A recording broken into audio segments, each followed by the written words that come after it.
Hi, Jamie with you again. I hope you're very well indeed.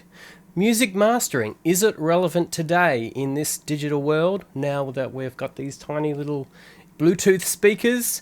It's a subject that I really love. I've had a lot of time and experience in great mastering studios around the world.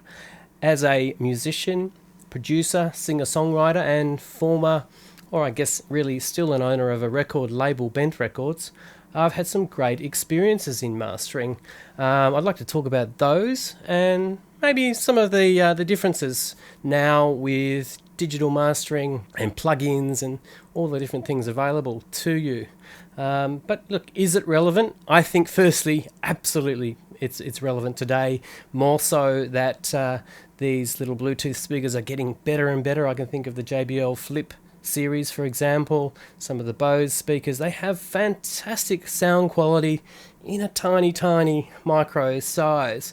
Great little boom boxes, well balanced mids and low end, silky tops, which is just amazing. I think when I was a kid, when I was a teenager, if I could have such quality for a few $100 in this kind of size, I would have been pretty happy with that. So absolutely, music mastering is something that is going to help people. So what have I done? Well, in the 90s running Bent Records, I was recording, producing, mixing lots of bands, and I had some great experiences. A lot with Don Bartley at EMI Studios 301 in Castlereagh Street, Sydney, which had the famous and fantastic Abbey Road or EMI Studios TG mastering console, which incidentally now has been modelled and released as a Waves plugin, which I think is fantastic and I really love using it.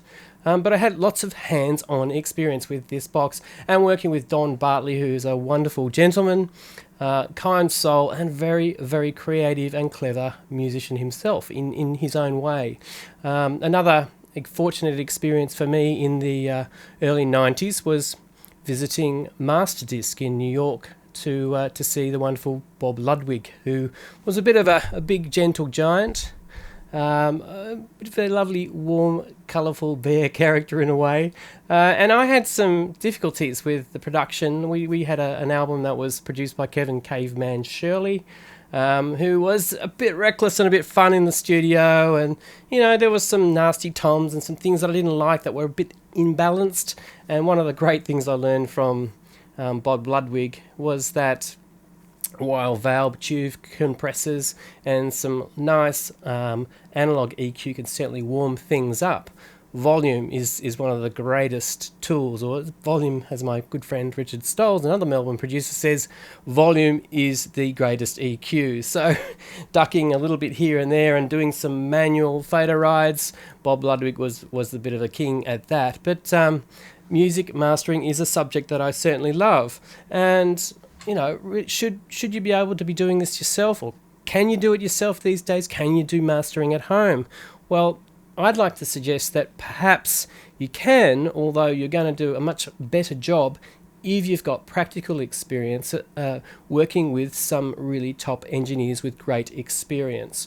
My experience with Don Bartley at 301, with that fantastic Abbey Road or EMI Studios TG board, was to really, notch in 1K in the mid-range and hear that vocal jump, or smooth the top end by, side chain compression, or I think Americans call it parallel compression, which is a bit of a default setting or a default option on the TG boards, whereby, rather than having your whole mix sort of squeezed down and squashed, or so much active movement in that compression or limiting happening, you're actually adding a limited sound to the clean source. So you've got a balance of the two, which makes a smoother and richer and kind of rounder and nicer approach. So that's one fantastic thing of the TG board, and it's very musical. Of course, the Waves plugin offers the same types of parallel compression settings. So monitoring is something that's really important in mastering studios, and this may be a big problem if trying to master well at home, because ultimately, as many people have discussed, the idea of mastering music is to produce that production master, that top final product that will be heard or can be duplicated and then heard across multiple devices or distributed now electronically or digitally across the internet, and sold on many stores, which ultimately ends up in so many different types of speakers, bright little speakers, fat stereo systems, car radios, all sorts of things. Then if music gets played on radio, it gets compressed and adjusted again. So really you need to have a very accurate picture of what you're listening to so you can make final decisions in mastering. How much bass? Is there any low-end rumble? Is there any de-essing required? Is the top end silky or smooth? Is there maybe a 15k bite that's just ear-piercing and needs to be softening? Can it be warmed up? It's an interesting thing. I believe maybe about 10 to 15 years ago, it was a really popular thing and a big focus for tube processing and lots of outboard boxes that can warm digital sound. And as digital recording has continued to improve with better converters, better sound quality, it's really astonishing. I think there's actually now more than ever the ability to do a lot more inside the box because a lot of the sources that we're starting with are a far lot warmer, smoother and well captured compared to what some of the early digital converters were. So I think digital is faring very, very well indeed. So back to monitoring, if you have got a room which might be quite bright with standing waves or direct reflections between a wall, or maybe there's some bass build up in a corner if your speakers are in the corner, these are all going to cause problems for you. Behind me here I have a mid-range and high-end diffuser which ultimately spreads the sound. In the corner of my studio here in Benalla, Victoria, Australia, I have some bass trapping at the back of my room. You can't see this behind the camera, maybe I'll throw in another shot here, but the bass trapping certainly does absorb some low end. So what I'm sort of listening to and what comes out of my monitors is far more true and not influenced by the room reflections. So that's really critical in mastering. But look, I think for me, mastering is something that, as I've said, is something that we need to continue concentrating on and doing well. If you've got the chance, please do. I recommend work with some professionals. Get to understand it from professionals. Listen to their approach. Listen and learn. I had a great experience with Don Bartley, also with Adam Dempsey, formerly of Dex Audio, now working with Jack the Bear at Deluxe Mastering in Melbourne. Some great guys there with some great gear and great knowledge and experience. And so being able to go into these studios and listen and learn and really feel what some of those analog equipment can do, that will give you a lot more control and ability in working with the plugins.